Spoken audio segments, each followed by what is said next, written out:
तो बच्चों, आज हम कक्षा 12 में मैथिली शरण गुप्त द्वारा रचित कैकेयी का अनुताप के बारे में पढ़ेंगे।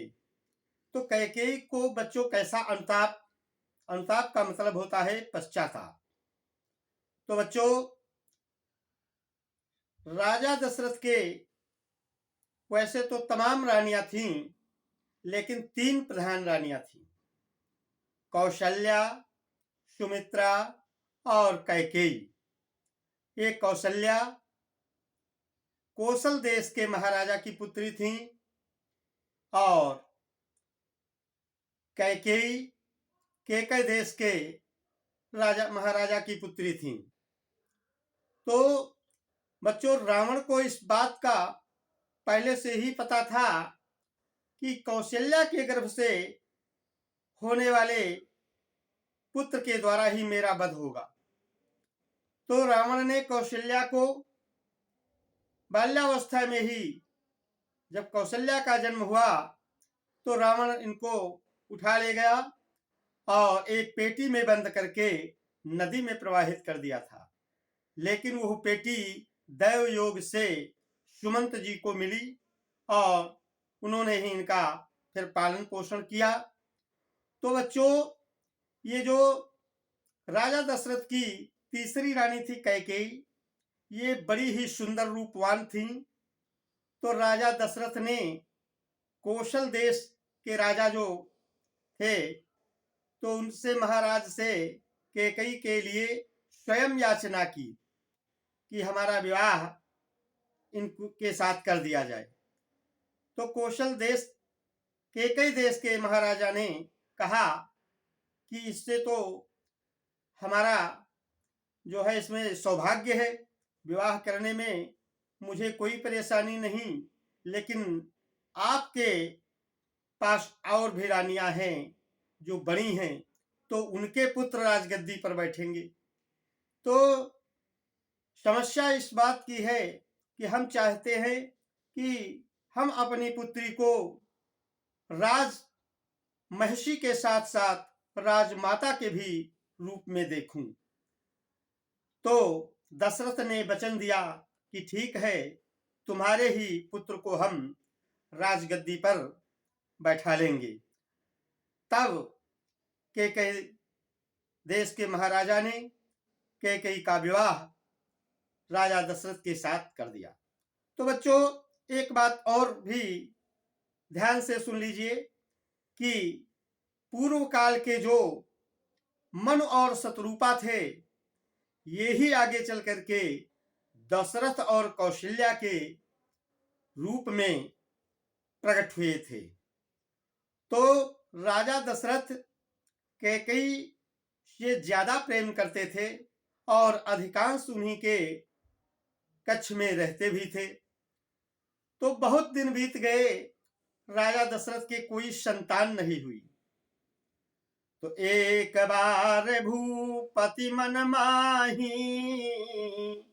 भई गलानि मोरे सुत नाई। तो एक बार राजा दशरथ को इस बात की बड़ी चिंता हुई, ग्लानि हुई कि हमारे कोई संतान नहीं है और चौथापन आ गया है। तब उन्होंने क्या किया, वशिष्ठ जी को बुलाया और अपनी सारी व्यथा बताई कि ऐसी ऐसी बात है और हमारे कोई संतान नहीं। तब वशिष्ठ जी ने कहा कि धरऊ धीर हुई है सुत चारी, त्रिभुवन विदित भगति भयहारी।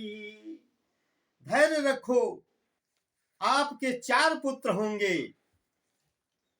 ऐसा धीरज बंधवाया और सारे संसार के दुख को दूर करने वाले तथा भक्तों के प्रिय होंगे। तो इसके बाद वशिष्ठ जी ने क्या किया कि तब इसके बाद वशिष्ठ जी ने फिर श्रृंगी ऋषि को बुलाया। श्रृंगी ऋषि वशिष्ठ बुलावा, पुत्र काज शुभ यज्ञ करावा। तब वशिष्ठ ऋषि ने श्रृंगी ऋषि को बुलाया और पुत्र की कामना के लिए पुत्रेष्ट यज्ञ कराया। तो श्रृंगी ऋषि ने पुत्रेष्ट यज्ञ किया तो भगत सहित मुनि आहुति दीन्हे प्रगटे यज्ञनि चरु कर कीन्हे। ऋषि के भक्ति पूर्वक आहुतियां देने पर यज्ञ से साक्षात अग्नि देवता हवि लेकर के प्रकट हो गए और राजा दशरथ को समझाया कि जैसा उचित हो वैसा रानियों में आप बांट देना। और फिर सारे समाज को समझा करके श्रृंगी ऋषि जो है वो अंतर्ध्यान हो गए। तब ही राम प्रिय नारी बुलाई कौशल्यादि तहां चली आई। तब राजा ने रानियों को बुलाया। कौशल्या आदि तीनों रानियां बड़े ही प्रसन्नता पूर्वक वहां पर आ गई। तो अर्ध भाग कौशल्य ही दीन्हा उभय भाग आधे कर कीन्हा। तो उस हवि के दो भाग किए राजा दशरथ ने। तो एक भाग जो है, आधा भाग जो है कौशल्या को दे दिया और आधे के फिर दो भाग करके फिर एक भाग उसमें से कैकेयी को दिया और फिर उस बचे हुए भाग के दो भाग किए। तो उसमें से एक भाग कौशल्या के हाथ पर और दूसरा भाग कैकेयी के हाथ पर राजा दशरथ ने रख दिया। और इस प्रकार से राजा दशरथ ने सुमित्रा को अपने हाथ से वो अग्निदत्त हवि नहीं दी, वो उसको कौशल्या और कैकेयी ने अपने हाथ से एक एक भाग दिया। तभी कौशल्या के एक पुत्र राम पैदा हुए और कैकेयी के एक पुत्र भरत हुए। और सुमित्रा के पास दो भाग दोनों रानियों के द्वारा पहुंचे, इसलिए सुमित्रा के दो पुत्र हुए, लक्ष्मण और शत्रुघ्न।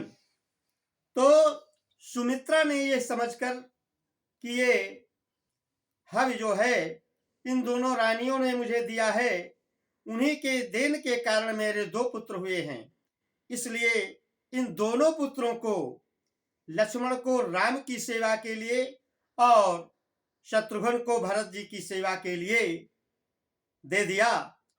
और इन चारों भाइयों में इतना पारस्परिक प्रेम था कि कोई ये नहीं बता सकता था कि ये चारों सगे भाई नहीं हैं। भाई भाई में इतना प्रेम था। अब धीरे धीरे करके ये पुत्र बड़े होने लगे तो नामकरण कर अवसर जानी अभूप बोली पठे मुनि ज्ञानी। जब कुछ बड़े हुए तो राजा दशरथ ने नामकरण करने के लिए वशिष्ठ जी को बुलाया कि अब इनके जो है नाम रखिए गुरुजी। तो वशिष्ठ जी ने कहा कि इनके नाम अनेक अनुपा और मैं नृप कहब सम्मति अनुरूपा। यद्यपि इनके अनेकों नाम हैं, फिर भी मैं अपनी इच्छा से इनके नाम रखूंगा, ऐसा वशिष्ठ जी ने कहा। तो क्या कहा कि जो आनंद सिंधु सुकरासी असी करते त्रैलोके सुपासी शोभा धाम राम यस नामा सकल लोक सुखदायक विश्राम। तो कहा जो सारे आनंद की, सारे सुखों की खान हैं और शोभा के धाम हैं, तथा जिनके कर्मात्र से तीनों लोक जो है पाप मुक्त हो जाते हैं और प्रसन्न होते हैं, तो उनका नाम राम है। ऐसा वशिष्ठ जी ने बताया और कहा कि विश्व भरण पोषण कर जोई, ताकर नाम भरत यस होई।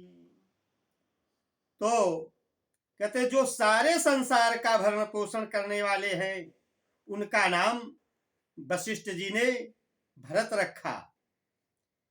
और वशिष्ठ जी ने क्या कहा, तीसरे बच्चे का नामकरण किस प्रकार किया कि जाके सुमिरन तेरी पुनासा, नाम शत्रुघ्न वेद प्रकाशा। जिनका नाम ले लेने से सारे शत्रुओं का नाश हो जाता है, उनका नाम शत्रुघ्न रखा वशिष्ठ जी ने। और फिर अंतिम पुत्र का नामकरण का समय आकर के क्या बताते हैं वशिष्ठ जी कि लक्षण धाम राम प्रिय, सकल जगत आधार, गुरु वशिष्ठ तिहि राखा, लक्ष्मण नाम उदार। जो सारे लक्षणों के गुणों के धाम हैं और सारे संसार को प्रिय हैं, उनका नाम, और राम को प्रिय हैं, उनका नाम वशिष्ठ जी ने लक्ष्मण रखा। और राजा दशरथ से क्या कहा कि हे राजन, ये चारों पुत्र आपके जो है वेद के तत्व हैं और भक्तों के समझ लो धन संपत्ति हैं, तथा शंकर जी के प्राण है।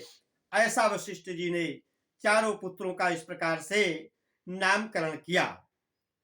तो जब राजा दशरथ ने ये देखा कि हमारी वृद्धावस्था का समय आ रहा है, तो उन्होंने राम के सुपुर्द अयोध्या का राज्य सौंपना चाहा कि न हो तो राम को हम राजगद्दी पर बैठा दें, राम का राज्याभिषेक कर दें। तो ठीक राज्याभिषेक के समय में देखिए अयोध्या में कैसे रंग में भंग मच गया, और इसकी जड़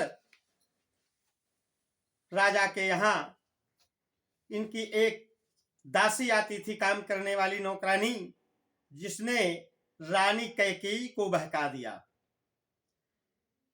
क्या कहा रानी कैकेयी से कि देखो देखो इस समय अयोध्या में बड़ा भारी उत्सव राजा मनाने जा रहे हैं, और भरत को खबर तक नहीं दी गई है। राजा अंदर से तुमसे प्रेम नहीं करते हैं, दिखावटी प्रेम करते हैं, और कौशल्या जो है वो तुम्हारी सौत है, सौत सौत में सौतिया डाह होता है, तो वो तुमको नीचा दिखाना चाहती है। कल राम का राज्याभिषेक होना है और तुमसे भी नहीं बताया गया है, भरत तक खबर भी नहीं दी गई, और कल जब राम राजा बन जाएंगे तो तुमको कौशल्या की दासी बनना पड़ेगा और भरत को जेल खाने में डाल देंगे। पहले तो कैकेयी ने मंथरा को खूब डांटा, उल्टा सीधा कहा कि तुम हमारे घर में फूट पैदा करवाना चाहती हो, भाई भाई में फूट डलवाना चाहती हो। लेकिन कुछ ऐसी होनी भी होनी थी कि मंथरा के बार बार बहकाने पर कैकेयी के दिमाग में मंथरा की बात बैठ गई। तो जब कैकेयी को मंथरा ने पूरी तरह से अपनी मुट्ठी में बंद कर लिया, अपने बस में कर लिया, तब उसने भांति भांति से समझाया कि देखो, राजा दशरथ ने तुमको 2 वरदान देने के लिए पहले कहे थे। कैकेयी को राजा दशरथ ने उस समय 2 वरदान देने के लिए कहा था जिस समय राजा दशरथ देवासुर संग्राम में गए थे और देवताओं का असुरों से युद्ध चल रहा था। तो राजा दशरथ देवताओं की मदद के लिए गए थे। उस समय कैकेयी के अपूर्व शौर्य और साहस को देख करके राजा दशरथ ने 2 वरदान देने के लिए कह दिया था कि रानी कैकेयी, 2 वरदान हम तुमको देते हैं और जो चाहो मांग लो। लेकिन कैकेयी ने उस समय नहीं मांगे थे। राजा दशरथ ने कहा भी था कि जब इच्छा हो तब मांग लेना। तो रानी कैकेयी भूल गई थी, लेकिन मंथरा ने याद दिलवा दिया था। कहा था कि राजा ने तुमको 2 वरदान देने को कहा था कि 2 वरदान भूपसन थाती और बाँच जुड़ावहु आपन छाती। 2 वरदान तुम्हारे राजा दशरथ के पास धराऊ रूप में रखे हैं। आज उन दोनों वरदानों को तुम मांग लो। तो आज अच्छा अवसर है। तो ठीक उस समय रानी कैकेयी को इन वरदानों की याद दिला दी जब अयोध्या में भारी महोत्सव होने जा रहा है। तो अयोध्या को देखो कैसे जो है विपत्ति में डाल दिया रानी कैकेयी ने मंथरा के बहकावे में। आज भी ऐसा होता है कि अगर कोई किसी को बहका देता है तो उसके घर में फूट पैदा हो जाती है। तो कहा कैकेयी ने मंथरा से, अब तो कल राम का राज तिलक हो जाएगा, अब इतनी जल्दी कैसे क्या होगा। मंथरा ने कहा, अभी कुछ बिगड़ा नहीं है रानी, तुम जाओ और कोप भवन में चली जाओ तथा अपने शौक श्रृंगार के जितने भी जेवरात गहने हैं वो सब उतार कर आंगन में फेंक दो। और राजा तुमको जब मनाने आएंगे तो अपने यही 2 वरदान का प्रश्न रख देना। तो रानी कैकेयी महल से अपने कोप भवन में चली गई, सारे गहने आभूषण उतार कर उसने आंगन में फेंक दिए और लेट गई। और मंत्री से कहा कि राजा को खबर कर दो कि रानी ने अभी बुलाया है। मंत्री सुमंत मंत्री गए बुलाने। कहा, महाराज रानी कैकेयी ने अभी बुलाया है। राजा दशरथ जब महल के अंदर प्रवेश करते हैं और देखते हैं कि बाहर गहने जेवर सब पड़े हुए हैं तो मन में कुछ सशंकित होते हैं और फिर देखते हैं कि रानी कहाँ है। तो बताया मंत्री ने कि वो कोप भवन में लेटी हैं। कोप भवन में जब जाते हैं राजा दशरथ तो रानी से कहते हैं कि रानी कैकेयी, ये तुम्हारी ये दशा कैसे हुई, क्या कारण है, आप क्यों इतना नाराज हैं, क्या बात है, आपकी नाराजगी का क्या कारण है, आप जो कुछ चाहती हो वो हम सब कुछ तुमको देने के लिए तैयार हैं, क्या कारण है जो कोप भवन में चली गई हो। रानी कैकेयी ने कहा, बहुत पहले आपने 2 वरदान देने को कहा था, वो तो आज तक दिए नहीं, अब हमारी इच्छाओं की पूर्ति तुम क्या करोगे कि जो मांगेंगे सो आप दे दोगे।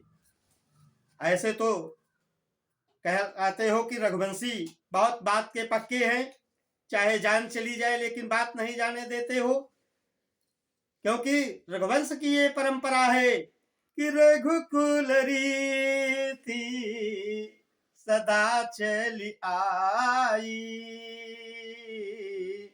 प्राण जाई पर बचन न जाई, तो रघुकुल की यह परंपरा है कि चाहे प्राण चले जाएं लेकिन वचन से विमुख नहीं हो सकते रघुवंशी। तो राजा दशरथ ने जब बहुत कुछ कहा कि मैं तुम्हारी सारी इच्छाओं की पूर्ति करने के लिए तैयार हूं, तुम उठो। तो रानी कैकेयी ने कहा कि देखो, 2 वरदान आपने देने को कहा था, आज तक नहीं दिए। राजा दशरथ ने कहा कोई बात नहीं, तुमने मांगे भी नहीं और हम भी भूल गए थे। अब सही मांग लो, क्या मांगना चाहती हो, मैं अभी तुमको देने के लिए तैयार हूं। तो रानी कैकेयी ने कहा कि देखो, पहला वरदान मैं ये मांगती हूं कि भरत को अयोध्या का राजा बनाया जाए, भरत के लिए राज सिंहासन। और दूसरा वरदान, राम को 14 वर्ष का वनवास। रानी कैकेयी के ये दोनों वरदान सुन करके राजा बिल्कुल खामोश हो गए। राजा दशरथ के मुख से वाणी नहीं फूट रही है। बड़ा धैर्य धारण करके कहते, रानी आप ये 2 वरदान छोड़ करके और चाहे जो कुछ मांग लो।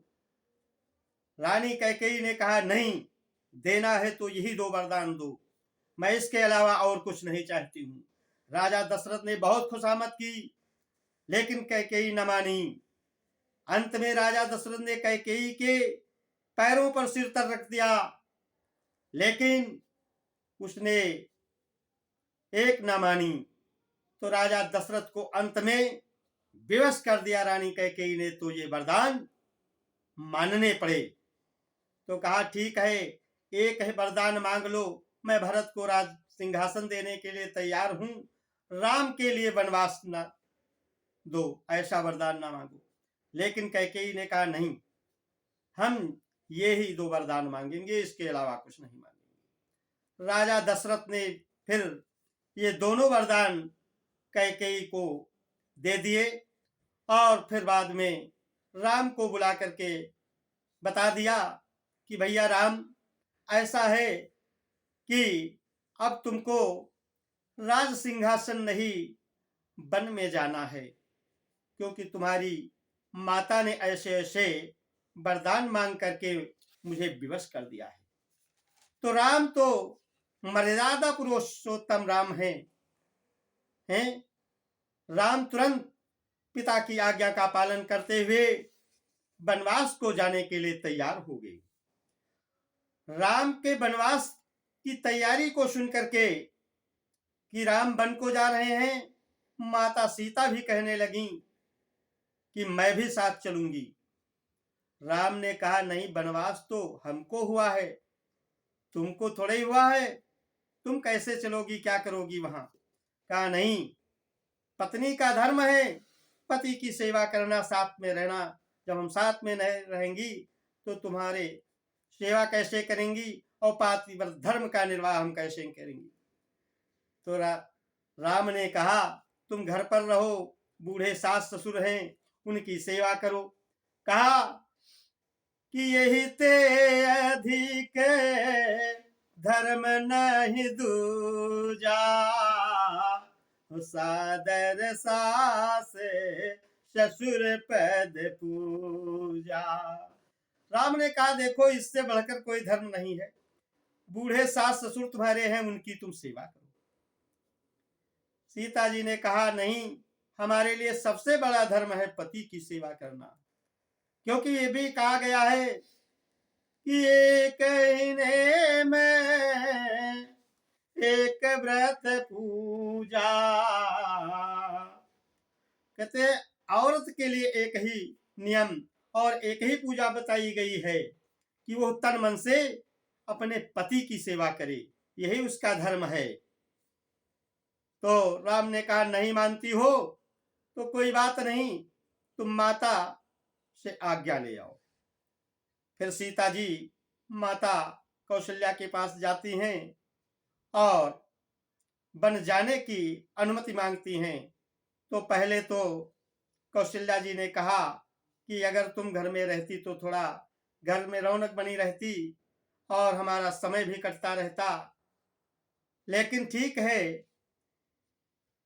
स्त्री का धर्म है पति की सेवा करना, तो तुम जा सकती हो अपने पति के साथ और हम किसी न किसी तरह से घर में रह लेंगी। तब सीता जी तैयार हो गईं। तो जब सीता जी तैयार हो गईं बन जाने के लिए राम के साथ, तो लक्ष्मण भैया भी तैयार हो गए। कहा भैया हम भी चलेंगे तुम्हारे साथ वन में। राम ने कहा नहीं, तुम यहीं रहो घर पर, नहीं तो तुम्हारी माता यही कहेंगी कि सुमित्रा जी कि देखो वो दोनों लोग चले गए वन को, वनवास तो केवल राम को हुआ, सीता जी भी जा रही साथ में और हमारे लड़के लक्ष्मण को भी लिए गए। तो कहा तुम फिर जाओ अपनी माता सुमित्रा से आज्ञा ले आओ। तो लक्ष्मण भैया सुमित्रा माता के पास गए और बताया कि राम को वनवास हो गया है 14 वर्ष का, तो वो बन जा रहे हैं। हे माता, मैं उनकी सेवा के लिए मैं भी जाना चाहता हूं राम के साथ। तो सुमित्रा माता ने कहा कि जो पैरा में सिय बन जाही, अवध तुम्हारे काज के छुनाई। जब राम बन जा रहे हैं तो लक्ष्मण अयोध्या में तुम्हारा फिर क्या काम है? तुम भी जाओ, यहां तुम्हारा कोई काम नहीं, तुम्हारा काम तो राम जी की सेवा करना है। तो राम वन को जा रहे हैं तो तुम भी वन को जाओ। और क्या कहा लक्ष्मण से माता सुमित्रा ने कि तात तुम्हारे मातु भय देही, पिता राम सब भांति स्नेही। आज से तुम्हारे माता पिता राम और सीता ही, इसलिए तुम सीता को अपनी माता मानना और राम को अपनी ने पिता मानना और तुम भी जाओ। इस प्रकार से राम लक्ष्मण सीता वन के लिए चल पड़े और सुमंत मंत्री को राजा दशरथ ने साथ में भेजा और कहा कि मंत्री तुम जाओ, रास्ते में समझा बुझा करके राम को किसी न किसी प्रकार से वापस ले आओ। तो सुमंत मंत्री साथ में गए और सबसे पहले जब राम जी अयोध्या से वनवास के लिए निकले तो सबसे पहले कहाँ गए बच्चों? भरद्वाज जी के आश्रम में पहुंचे हैं। और भरद्वाज जी का आश्रम है कहाँ? ये भरद्वाज मुनि बसहि प्रयागा,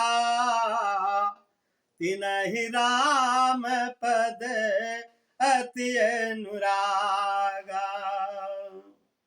भरद्वाज ऋषि प्रयाग में रहते हैं, वहां राम जी गए और फिर बताया भरद्वाज जी से कि हमें 14 वर्ष का वनवास हो गया है, अब 14 वर्ष हमको वन में बिताना है। तो भरद्वाज ऋषि ने कहा जब वन में 14 वर्षों का समय बिताना है तो न हो तो हमारे यहाँ रहो 14 वर्ष तक आश्रम पे। राम ने कहा नहीं, अयोध्या यहाँ से नजदीक है तो अयोध्या वासियों की यहाँ भीड़ बनी रहेगी, इसलिए हमें 14 वर्ष का समय बिताने के लिए जो उचित स्थान हो आप बताइए। तब भरद्वाज जी ने बताया कि चित्रकूट में ही तुम्हारे निवास योग्य स्थान है।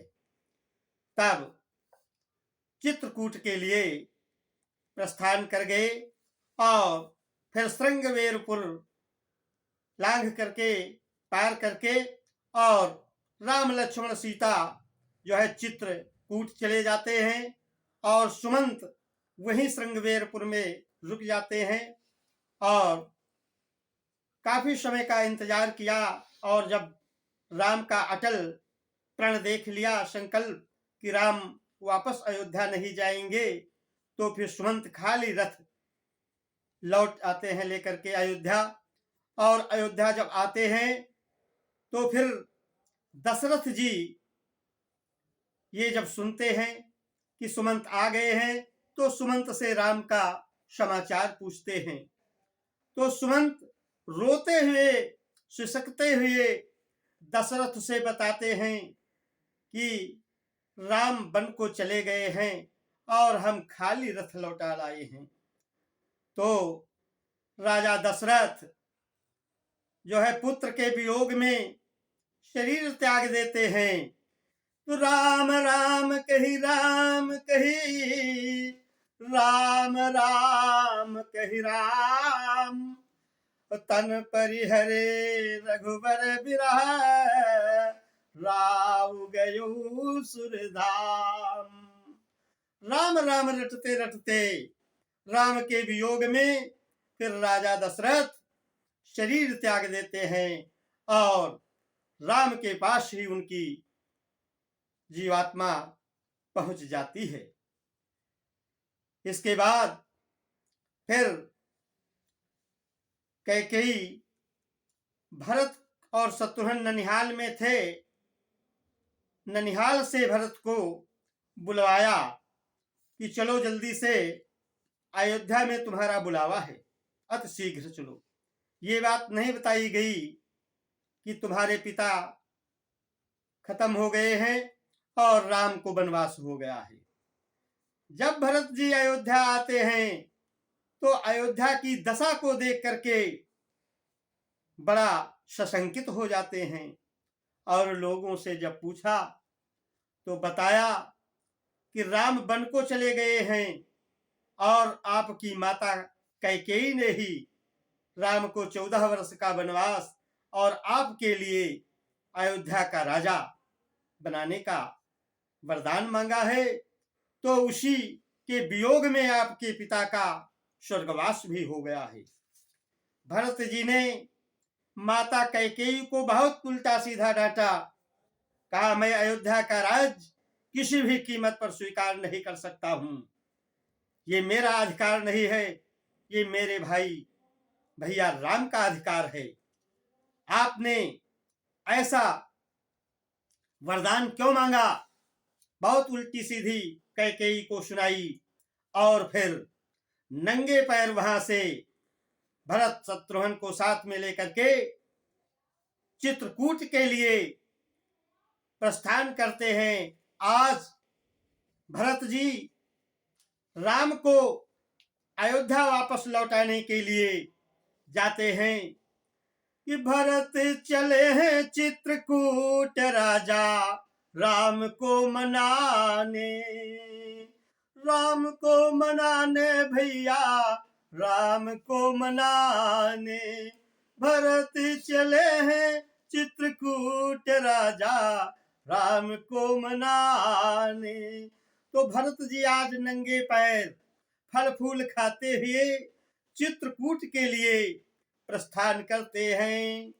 तो जब भरत जी चित्रकूट के लिए प्रस्थान कर रहे हैं तो अब कैकेयी बड़ा धर्म संकट में पड़ गई कि मैंने अपने पुत्र के लिए राजा दशरथ से राज सिंहासन का वरदान मांगा और अपने पुत्र के ही लिए राम को वन में भिजवाया, तो मेरा ये सब कार्य चौपट हो गया, रंग में भंग पड़ गया।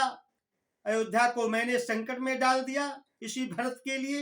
आज भरत ने मेरी एक भी बात न मानी। अब कैकेयी बड़ा पश्चाताप कर रही है। तो यही बच्चों कैकेयी का अनुताप है, कैकेयी का पश्चाताप है कि जिसके हित के लिए मैंने ऐसा सब कुछ षड्यंत्र रचा, आज मेरा वह पुत्र मुझे अपनी माता मानने को तैयार नहीं है, मेरा कहा नहीं मान रहा है और राम को पुनः चित्रकूट से अयोध्या वापस लाने के लिए हमको छोड़ करके हमसे नाराज होकर विमुख होकर के जा रहा है। तो बच्चों आज हम इतना ही बताएंगे कैकेयी का अनुताप। ये कैकेयी के अनुताप की पूरी कहानी रही। बच्चों आप सब हमारे आधुनिक हिंदी ज्ञान सागर चैनल को सब्सक्राइब करें, लाइक करें। जय हिंद बच्चों, आगे पढ़ाएंगे।